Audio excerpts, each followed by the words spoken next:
बिस्मिल्लाहिर्रहमानिर्रहीम। अस्सलाम वालेकुम नाज़रीन, हम आपको अर्तुगरुल गाजी की तारीख के बारे में बताएंगे, जिसकी वजह से तुर्कों ने 650 साल एशिया और यूरोप पर हुकूमत की। कोई 900 साल हुए तुर्क कबीले अपने बाप दादा के वतन से तलवारें मारते निकले और जगह जगह अपनी हुकूमतें कायम कर लीं। इस वाक़े को थोड़े ही दिन हुए थे कि मुगलों ने, जिनका मुल्क तुर्किस्तान की सरहद से मिला हुआ था, मुल्क से कदम बाहर निकाला तो देखते देखते सारे एशिया पर छा गए। तुर्क तो इस्लाम की रोशनी से दिलों को नूरानी कर चुके थे, मगर मुगलों के सीने इस नूर से खाली थे। वो अभी तक अपने बाप दादा की रस्मों रीतों को मानते और देवताओं की पूजा करते थे। उनके यहाँ लड़ाई का कोई कायदा कानून नहीं था। जिस मुल्क पर चढ़ जाते औरतों, बच्चों, मर्दों, बूढ़ों को कत्ल कर डालते और बड़े बड़े शहरों को लूट कर आग लगा देते। मुगलों का ये हमला सैलाब की तरह था, जिसमें बहुत से तुर्क कबीले बह निकले।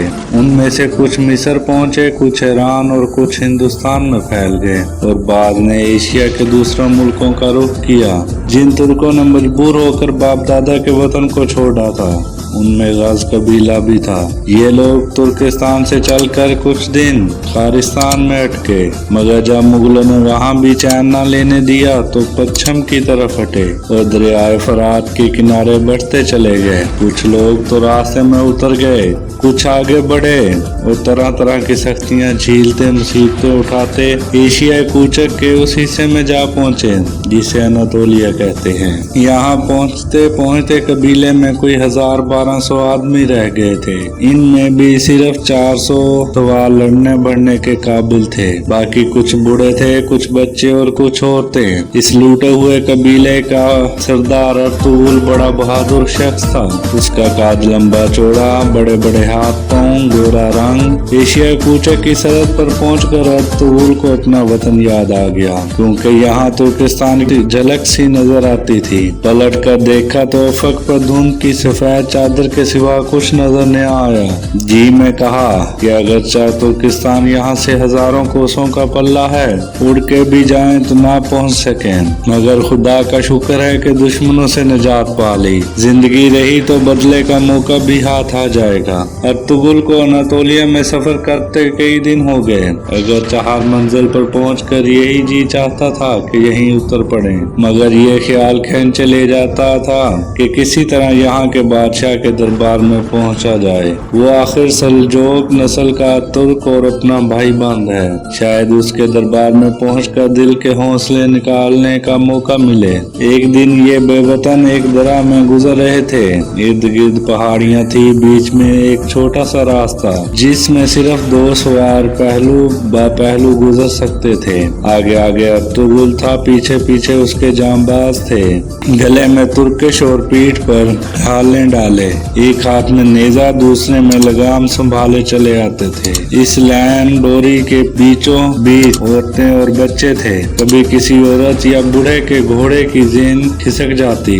एक सवार घोड़ा मार के आगे आता, उसे उतार कर घोड़े के टांग को कास कर बांध देता और घोड़े पर सवार करके 2 कदम उनके साथ साथ चलता, फिर घोड़े को फिरा के अपनी जगह चला जाता।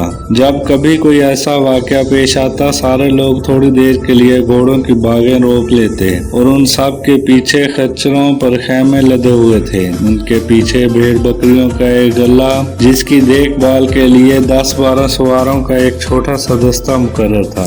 उस वक्त अच्छा खासा दिन चढ़ा आया था, हवा गर्म हो चुकी थी। एकाएकी अर्तुगरुल के असील घोड़े ने कान खड़े कर लिए और हनहाने लगा। अर्तुगरुल ने बाग रोक ली। उसके रोकते ही सारा काफिला रुक गया। अब जो अर्तुगरुल ने कान लगाकर सुना तो हल्का सा शोर सुनाई दिया। ऐसा मालूम होता था कि कहीं बहुत दूर दरिया की लहरें चट्टानों से सर पटक रही हैं। उसने घोड़े को जरा तेज किया। जूं जूं आगे बढ़ता गया, शोर ज्यादा ऊंचा और साफ होता गया। एक जगह पहुंचकर अर्तुगरुल ने अपने साथियों पर नजर डाली। उनमें से एक बूढ़ा आदमी, जिसके चेहरे से मालूम होता था कि मुद्दतों बीमार रहा है, जिसमें लहू की एक बूंद भी बाकी नहीं, आगे बढ़ा और कहने लगा। कुछ समझ में आया ये शोर कैसा है? अर्तुगरुल ने जवाब दिया, मैं तो अभी तक नहीं समझ सका। बूढ़े ने सर ऊंचा करके कहा, मेरे ख्याल में पास ही लड़ाई हो रही है, आगे बढ़े चलें, आपको मालूम हो जाएगा कि क्या मामला है। कुछ दूर जाकर दरा खत्म होता है, यहाँ से आगे उतार था।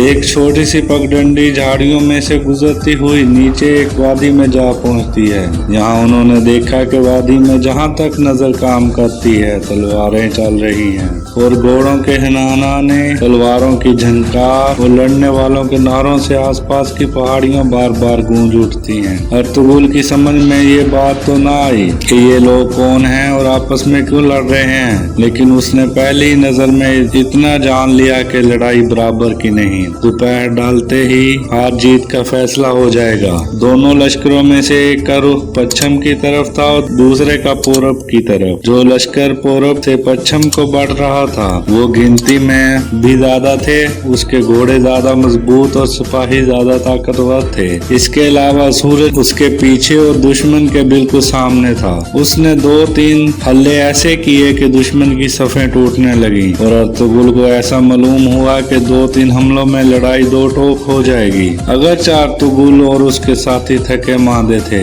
और लंबे सफर ने उनमें जरा भी सकत बाकी नहीं छोड़ी थी, लेकिन दो फौजों के मैदान में लड़ते देखकर और कमजोर को जबरदस्त के काबू में पाकर अर्तुगरुल की रगों में शुजाअत के खून ने जोश मारा। उसका हाथ बेख्तियार तलवार के कब्जे पर जा पहुंचा। वो पलट कर कहने लगा, भाइयों, अगरचे हमें ये मालूम नहीं कि ये लोग कौन हैं, इनका मजहब क्या है और ये किस नस्ल से हैं, लेकिन तुम देख रहे हो कि इनमें एक कमजोर है और दूसरा ताकतवर। दुनिया वालों का कहना है कि वो नफा के लालच और इनाम की उम्मीद में कमजोर का साथ छोड़कर ताकतवर से जा मिलते हैं, लेकिन हमारे बुजुर्गों का ये कायदा नहीं, कभी कमजोर और बेकस पर उनका हाथ नहीं उठा।